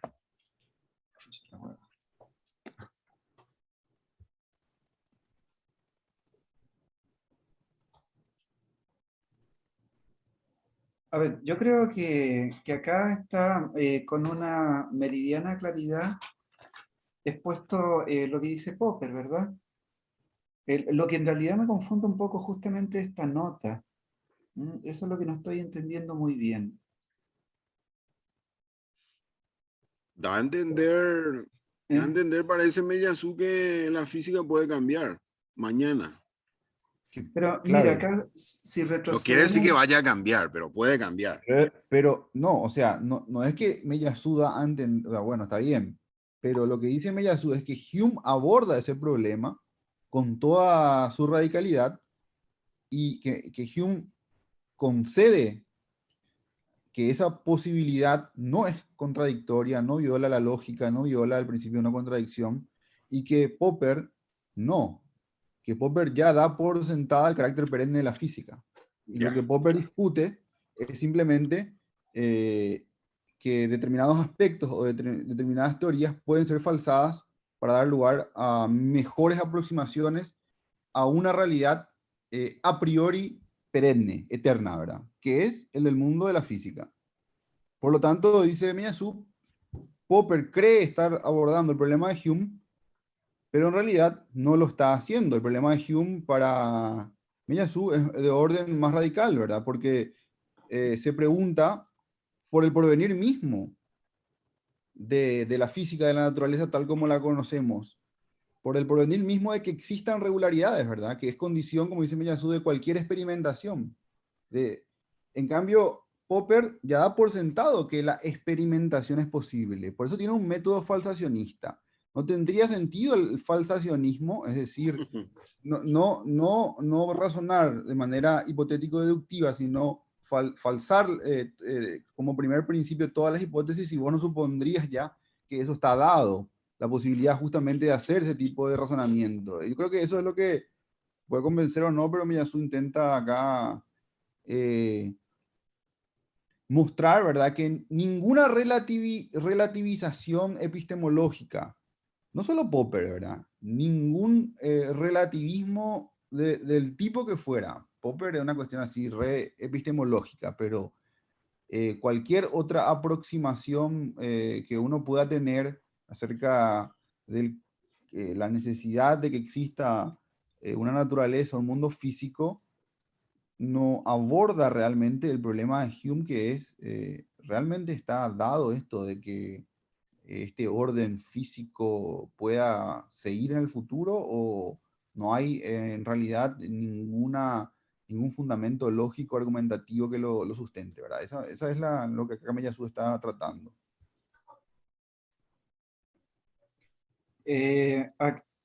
Me gustaría, ¿verdad?, retroceder un poquito para que vaya quedando claro nomás, ¿verdad?, cómo está explicando Popper. Dice, en efecto, el falsacionismo consiste no en sostener que las leyes naturales podrían modificarse sin razón en el porvenir, sino en sostener solamente que la teoría de las ciencias naturales pueden ser siempre refutadas por circunstancias experimentales inéditas. Acá igual hay un supuesto que es base. Primero, que existe una afuera que va a determinar esto. O sea, hay una afuera que nos podría mostrar una circunstancia experimental distinta, digamos. Entonces se está suponiendo, ¿verdad?, acá que hay una afuera, que hay una realidad, y que nosotros lo estamos entendiendo respecto de ciertas teorías, y que esas teorías, ¿verdad?, pueden ser falseadas, por así decirlo, si es que sucede una circunstancia experimentalmente inédita. O sea, lo que quiero recalcar que manda la circunstancia, y acá la circunstancia es la aceptación de que hay una realidad, de que hay una afuera, está ahí, cómo nosotros lo entendemos, y por eso es epistemológico, ¿verdad? Cómo nosotros lo entendemos es el problema. ¿Cómo lo ponemos dentro de una colección de experimentos? Pero hay una realidad. Y ahora, el paso, y esto es lo que quiero entender, ¿verdad? El paso que da Hume, o sea, no el paso que da Hume, sino que, digamos, Hume parece que plantea algo más radical.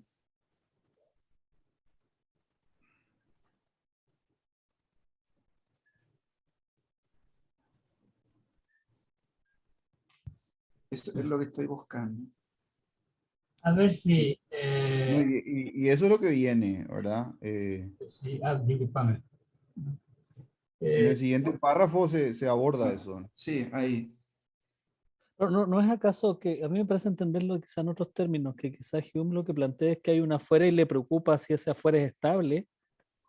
Y en el caso de Popper me parece que más bien va por cómo puede cambiar ese afuera dependiendo de nuestros instrumentos epistemológicos en el fondo. Me parece que los dos consideran una afuera. Parece que No sé sí. si lo estoy entendiendo bien, pero creo que la pregunta es más trascendental de Hume en el sentido de que, si bien coinciden que hay una afuera, su pregunta es si ese afuera seguirá siendo estable de algún modo a futuro, mientras que lo otro lo sitúa más bien en el pasito correlacional del tendremos herramientas que nos permitan esclarecer ese afuera a futuro o no. Si es que lo Pareciera que podemos sí. representar así, ¿no? Ajá.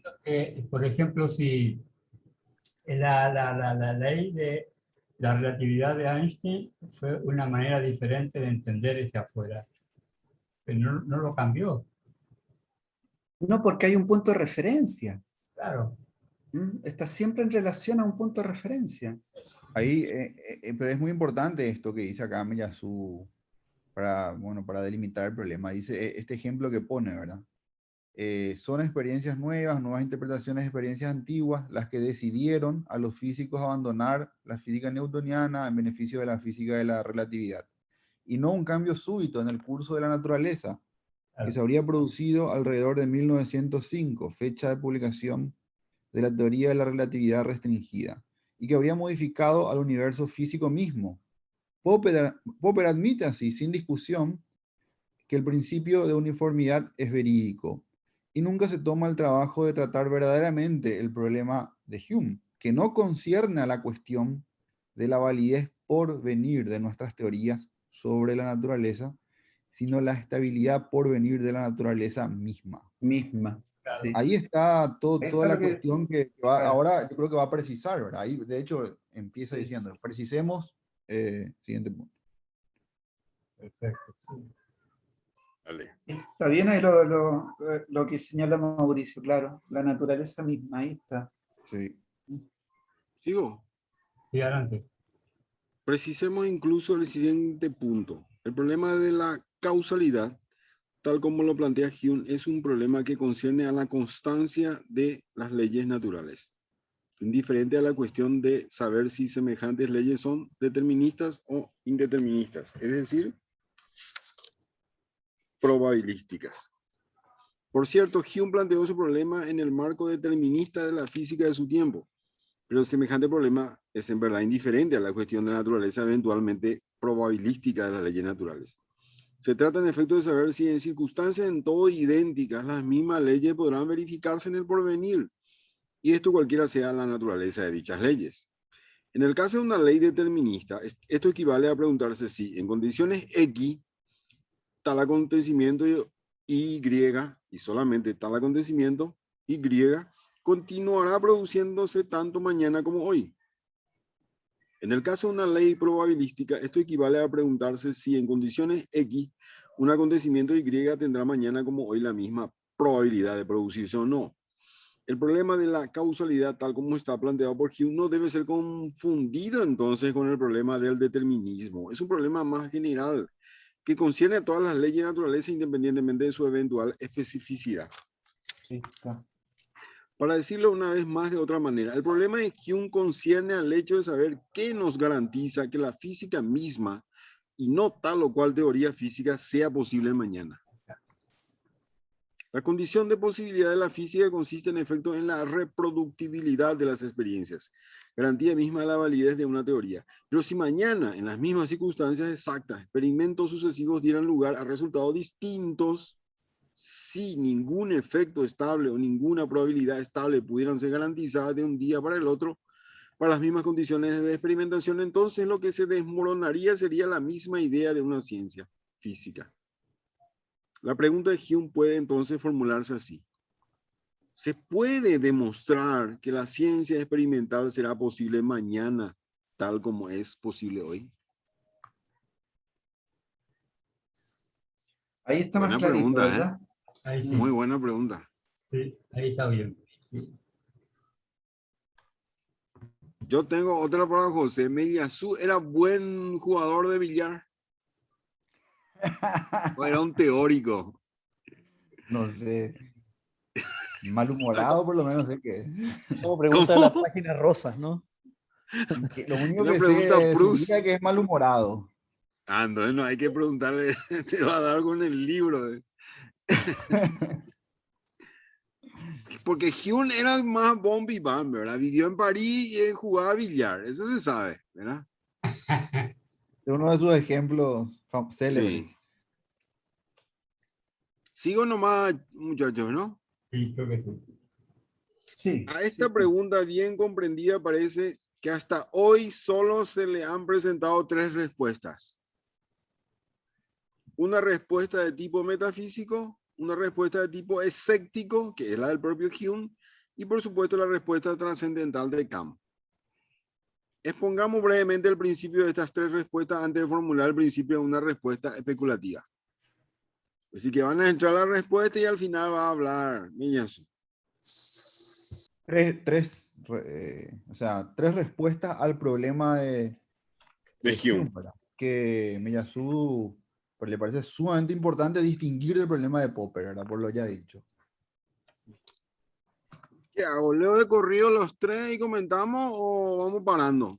No, yo creo que una. A ver, leamos una a ver qué pasa. Bueno, Porque esto es de largo aliento igual, me parece. dale.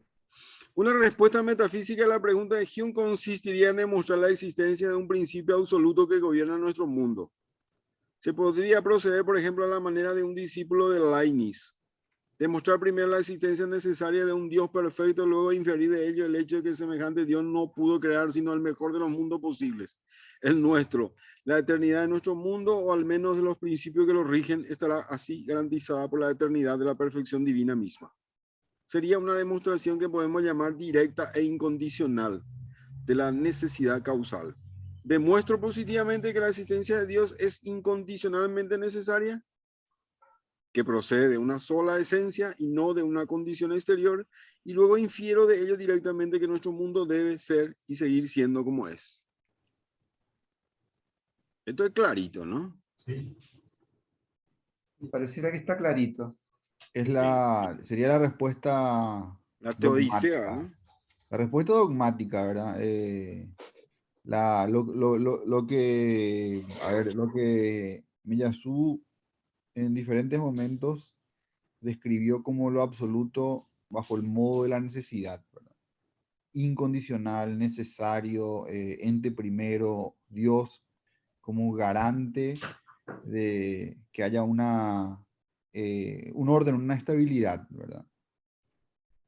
Y de que habiendo incluso, o sea, ahí entra, él va a refutar incluso esto después explícitamente Miyazu, se va a meter con Leibniz, ¿verdad? Esta idea de que Mm. entre todos los universos posibles, obviamente si Dios es infinitamente sabio, inteligente, bueno, va a elegir uno como el nuestro, ¿verdad? Donde haya pensabilidad de la física, de la biología, de la evolución, etcétera, etcétera, etcétera, ¿verdad? Que sería como el principio básico del creacionismo, ¿verdad? El principio básico del creacionismo, lo que por eso no es incompatible, por ejemplo, con la evolución, porque lo que dice es, bueno, Dios generó las condiciones mínimas para que haya proceso evolutivo, por ejemplo.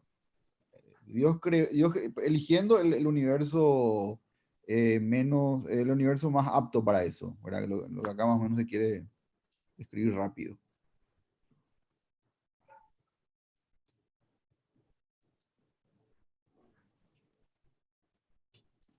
¿Sigo?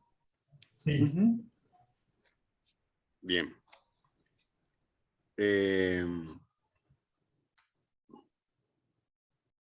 Dos. La solución escéptica es la que Hume ofrece a su propia pregunta. Su respuesta se puede descomponer en dos momentos. A. Hume comienza por rechazar toda solución metafísica al problema de la causalidad.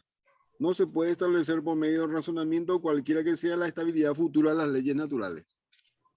En efecto, tenemos a nuestra disposición, según Hume, solo dos medios de establecer la verdad de una existencia y de una inexistencia: la experiencia y el principio de no contradicción.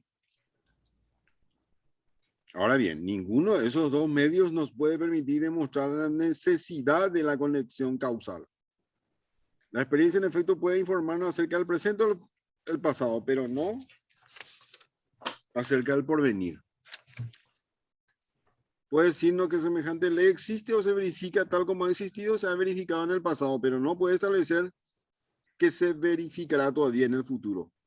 En cuanto al principio de no contradicción, nos permite establecer a priori, sin recurrir a la experiencia, que un acontecimiento contradictorio es imposible, que no puede existir ni hoy ni mañana. Pero no hay nada contradictorio, según Hume, en el hecho de concebir que las mismas causas engendrarán mañana efectos diferentes.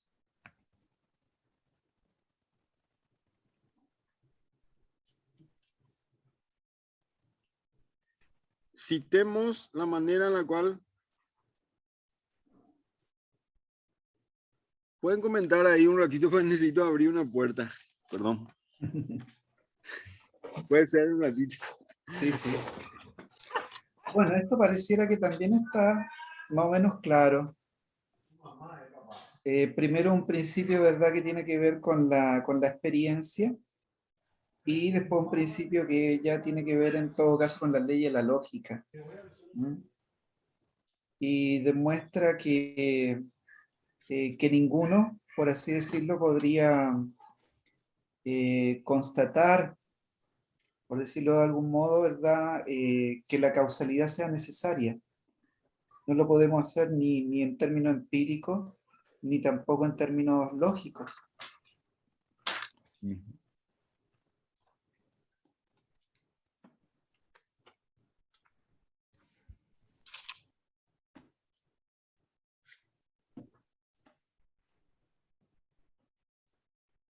¿Sigo? ¿Mm? Ah, Dice, citemos la manera en la cual el propio Hume ilustra su palabra en la sección 4 de investigación sobre el conocimiento humano. Cuando veo, por ejemplo, que una bola de billar se mueve en línea recta hacia otra, incluso en el supuesto de que la moción en la segunda bola me fuera accidentalmente sugerida como el resultado de un contacto o de un impulso, No puedo concebir que otros 100 acontecimientos podrían haberse seguido igualmente de dicha causa. No podrían haberse quedado quietas ambas bolas. No podría la primera bola volver en línea recta a su punto de arranque o rebotar sobre la segunda en cualquier línea o dirección. Todas esas suposiciones son congruentes y concebibles. ¿Por qué entonces hemos de dar preferencia a una que no es más congruente y concebible que las demás? Ninguno de nuestros razonamientos a priori nos podrá jamás mostrar fundamento alguno para esta preferencia.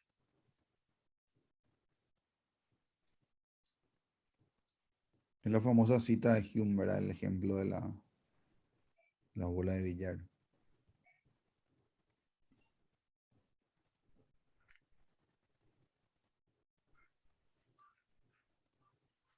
Más allá de la necesidad causal, lo que aquí se desafía es aquello que Leibniz denomina principio de razón.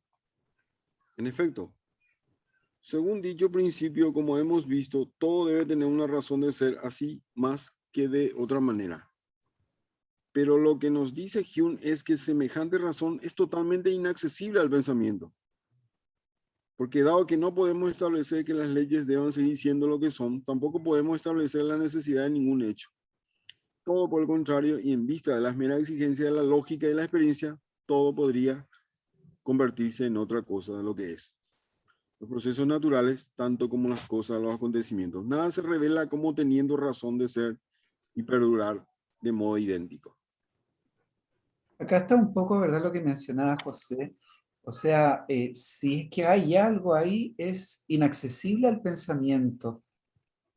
¿Mm? Y acá, ¿verdad?, es como que esto se ve como un defecto nuevamente.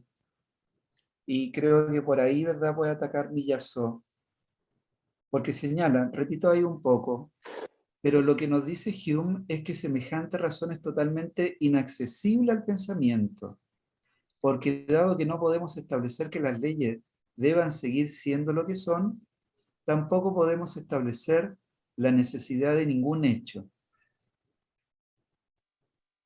Todo por el contrario, y en vista de las maneras, de las meras exigencias de la lógica y la experiencia, todo podría convertirse en otra cosa de lo que es. Los procesos naturales, tanto como las cosas o los acontecimientos. Nada se revela como teniendo razón de ser y perdurar de modo idéntico. ¿Mm? O sea, hay un problema de es inaccesible, no puedo pronunciar. Hay un problema, ¿verdad?, del pensamiento acá. ¿Mm? Esto es como una repetición de lo que ya había dicho cuando habló del fideísmo de Montaigne, ¿no? Cuando la razón no puede, como que en manos de quién quedan las explicaciones, ¿verdad? Es decir, que los escépticos y los relativistas para Miyazu son como sospechosos. Y un poco está acá también. Deponen la razón y dejan todo en manos de la piedad o algo así, ¿verdad? Acá cumple otra función, yo creo. Tenemos que tener en cuenta que acá hay o sea, a Miyazu le importa que quede bien en claro lo que es el problema de Hume. El problema de Hume en este momento está relacionado con el escepticismo, efectivamente, pero tiene su otra pata interesante para Miyazu, y que es esta cuestión de una intuición que Miyazu ve en Hume. Esta idea de no puedo probar la necesidad de las leyes de la naturaleza, del principio de causalidad, ni por la experiencia. ¿Por qué no puedo probar por la experiencia? Porque la experiencia solo me da cuenta del presente y del pasado. La experiencia no me informa del futuro. Y las leyes, si tienen necesidad, tienen que en condiciones iguales también verificarse en el futuro. Pero la experiencia no me informa de eso. Y si yo como practico una filosofía empirista como la de Hume, me tengo que limitar a la experiencia no me dice nada acerca de la necesidad de las leyes de causalidad. Pero por otro lado, tampoco el principio de no contradicción me permite inferir que en circunstancias iguales de las mismas causas se derivarán los mismos efectos.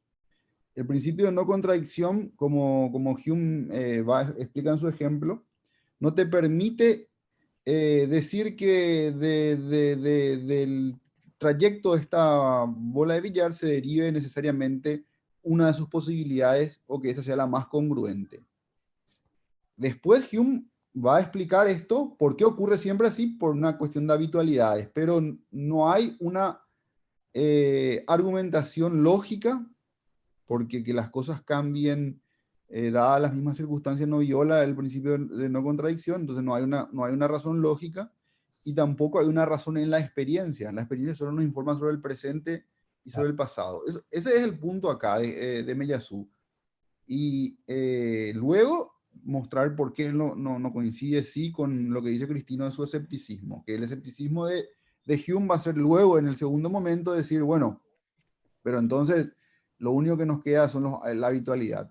Ocurre así porque simplemente nos hemos habituado a verlo, a experimentarlo, pero no hay ninguna justificación. Ese es el segundo momento que va a ser el que va a criticar Meillassoux, pero a Meillassoux le interesa y rescata de Hume la formulación del problema, no su respuesta. Lo que Meillassoux va a criticar en Hume es la respuesta al problema, pero la formulación del problema para Meillassoux es clave. Y justamente es clave porque no es el mismo problema de Popper, por ejemplo. O sea, la formulación del problema es la puerta de ingreso a la filosofía especulativa. Por eso Meillassoux dice, voy a dar 3 respuestas a esta formulación que es correcta, la de Hume. Una respuesta de Leibniz, que es la metafísica o la dogmática, una respuesta que es la de Hume, que todavía no terminó acá, está recién en el primer punto, una respuesta de Kant, y después recién la mía, ¿verdad? Que es la especulativa. No sé si leemos la B de Hume, Sí. que es un párrafo nomás. Sí, yo Y tengo que después queda repetir. lo de Kant, lo que no leeríamos mal, lo de Kant. Pero la B de Hume de repente entra. Ujú. B. Pero Hume no se contenta con descalificar toda posibilidad de respuesta a su pregunta. Modifica la pregunta misma de modo tal de reemplazarla por un problema que esta vez, según él, admita una solución. Puesto que no podemos demostrar la necesidad de la conexión causal, es preciso en efecto dejar de preguntarse por qué las leyes son necesarias y preguntarse más bien de dónde viene nuestra creencia, la necesidad de las leyes. Aquí hay un desplazamiento del problema que consiste en reemplazar una pregunta sobre la naturaleza de las cosas por una pregunta sobre nuestra relación con las cosas. Ya no preguntamos por qué las leyes son necesarias, sino por qué estamos convencidos de que lo son. La respuesta de Hume a esta nueva pregunta está en una palabra, el hábito, o más bien el acostumbramiento. Cuando un hecho se repite, provoca en nosotros de modo espontáneo un sentimiento de acostumbramiento del cual procede la certeza de que lo mismo sucederá en el porvenir. Lo que gobierna el conjunto de nuestra relación con la naturaleza es una propensión de esa clase a creer en la repetición de modo idéntico de lo que ya se ha repetido. Clarito ahí, ¿o no? Claro, sí. Perfecto. Ahí está muy clarito. ¿Mm?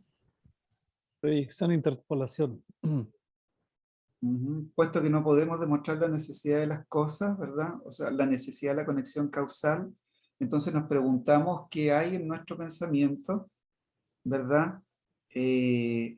¿Por qué cree nuestro pensamiento en la necesidad? ¿Por qué creemos en la necesidad? Y claro, responde con el hábito.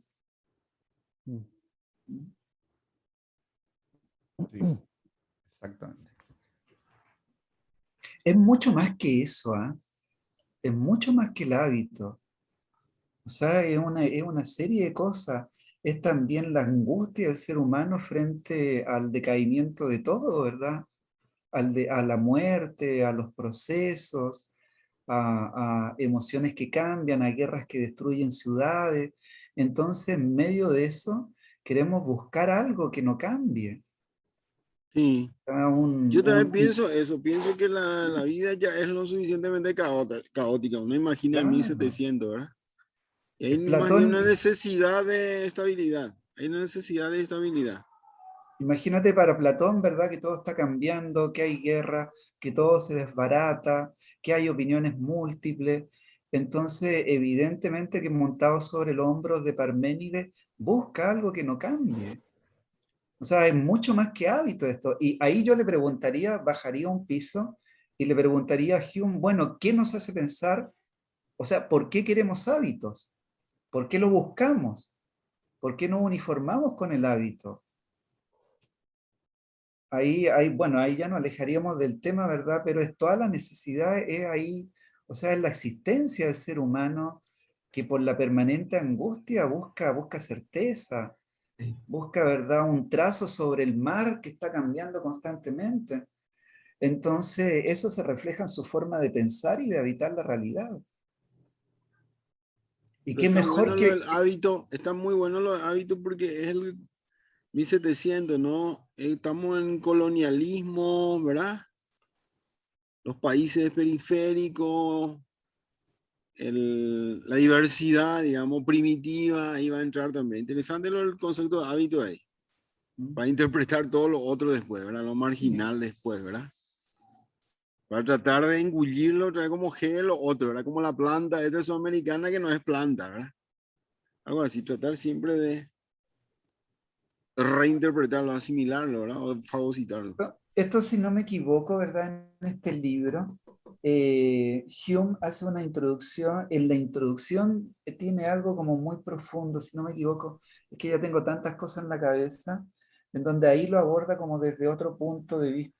Porque creo que finalmente lo achaca a Dios, si no me equivoco. ¿Mm? O estoy hablando de Berkeley, perdón. No, estoy hablando de Berkeley. Creo, olvídense, ya tengo una juguera en la cabeza.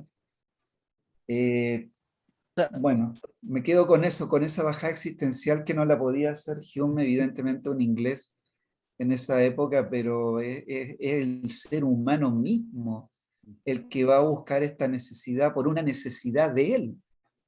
Un escocés, ¿no? Solamente un escocés puede creer en el hábito porque ellos usan el kill, la pollerita, ¿no? Eso es tener hábito y no macana. o sea, la necesidad sería quizá vista un poco en esa línea, una suerte de recurrencia percibida en un periodo de tiempo suficiente para definirla con estatus de ley normativo, con estatus de ley, por recurrencia y quizá por deseo de seguridad, un poco colgándolo a lo que dice César, por necesidad de nuevo, valga la redundancia, en el sentido de civil, la última palabra necesidad.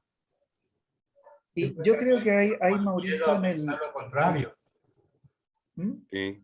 El argumento que van a poner después, ¿verdad? El periodo de tiempo que considera que es un hábito, ¿verdad? ¿Hasta dónde? ¿Hasta dónde alcanza? ¿Qué es hábito? Pero ojo, ¿verdad? Que en el terreno de la ciencia también es lo que resulta, lo que va resultando. O sea, si yo tengo cierta ley de causalidad que va resultando y que me permite, por ejemplo, pensar que un motor puede generar con determinado combustible, ¿verdad? Puede mover determinado peso, y esto está resultando, está resultando, está resultando, está bien entonces, ¿verdad? O sea, también hay, por lo menos en el terreno de la ciencia, hay un asunto práctico. ¿Mm? Leo también que de parte de Hume hay valentía en pensar lo que generalmente no se quiere pensar. Claro, porque es cómodo pensarlo así. Claro. ¿Y para qué No, pensar lo que tonteras, le verdad? achaca a Mellazzú es que consiguió una idea y se quedó ahí en el escepticismo, ¿verdad, José? Es como que no avanzó. Formuló Vislumbró una bien, idea y se quedó ahí. para Mellazzú formula, mete el dedo en la llaga, pero responde de manera escéptica, ¿verdad? Lo que no significa que para él no sea como uno de sus grandes. Yo diría para Mellazzú Hume está del lado de los buenos, ¿verdad? Claro. Para él es más importante Hume que, por ejemplo, Husserl, por ejemplo, claramente, ¿verdad? Eh, que de hecho, en historia de la filosofía son raros estos cruces porque la fenomenología de Husserl eh, es una gran tributaria de Hume, ¿verdad? Lee muchísimo Husserl a Hume, pero para Mellazzú, Hume es el que formula bien, el que hace la gran formulación que nos lleva a la pregunta que vale la pena filosofar, por decirlo así. El estatuto mismo de la necesidad, ¿verdad? ¿Cuál es el estatuto de la necesidad? su respuesta no lo contenta, ¿verdad? De este desplazamiento, de pasar, porque justamente Miyasuno quiere que se desplace la cuestión. A Miyasuno le interesa eso que César bien explica también, por lo que se interroga Mauricio, ir a los fundamentos de una creencia en las regularidades, que es también una pregunta que interesa mucho al existencialismo en general, ¿verdad? La angustia, los estados afectivos como reveladores del mundo. Miyazu quiere mantenerse en la pregunta filosófica, ¿cuál es el estatuto de la necesidad? ¿Cuál es el estatuto de la contingencia? No le interesa saber por qué creemos lo que creemos, ¿verdad? Todo lo que es el orden de la creencia, ya sabemos que para él termina en el fideísmo, ¿verdad?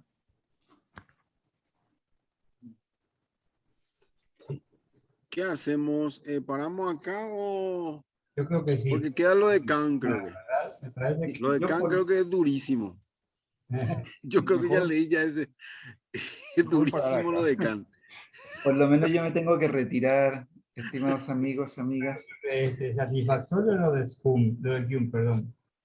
Para- Oye, lo invito antes que me vaya a Ajá. escuchar El Ojo del Topo. Este fin de semana tenemos a Mauricio Cárcamo con un concepto, con su concepto manuaje. Le pusimos la Bien. epistemología de las manos, porque era más marquetero el título. Le puse Mauricio. ¿Mm? Buena. José Bien estará de ahí. acuerdo. José estará de Y- acuerdo, me imagino yo, con el nombre, ¿no? Supongo que van a sortear su libro, ¿verdad? Y no, Ah, está hay que difícil. sortear el libro. El link, por favor, para acceder, ¿verdad? Sí, Pati, te Entonces, mandamos el link. buenísimo, me encanta. Perfecto. Y sí, porque tenemos otro proyecto ahí entre manos que estamos conversando con Aníbal, que tiene que ver con lo mismo. Perfecto. Genial. Así que, bueno, yo me voy, mis hijos están ya quilombeando. a la Están mamá. felices, tu hijo. Sí. Están gozando Salen su felicidad. en todos los audios que mando salen mis hijos. Me encanta. No hay caso. Bueno, que estén bien, un Porque son abrazo. felices. Dale, saludos. Chao, chao. Gracias. Chao, chao. Mañana nos vemos también algunos en el seminario de José. Sí, de José, espectacular. Y después yo te tengo José- que contar lo que me pediste también, César. Sí, Mucho- también, tenemos Pati. mucho para andar todavía. Sí, José, no sé tenemos. si te mando al Gmail la tesis de Adorno sobre Husserl. No sé si Tengo. para enredar ahí. No, me mandaste Uno de, una los, vez ya. uno de los libros más difíciles que he ojeado en mi vida. Pero ya me enviaste ese, tengo. Ya te envié, ¿verdad? Es una locura. Quiero tu opinión, mañana te voy a hinchar. No, nunca leí. Dios mío. Dios mío, Todo lo lo que que- hace les Todo lo que cuesta. sea Adorno. Adorno me es cuesta. duro, ¿eh? Sí. Alemán. Y bueno, nos vemos mañana. Nos vemos. Suerte. Chau, chau. No. Hasta luego. A todos. Adiós.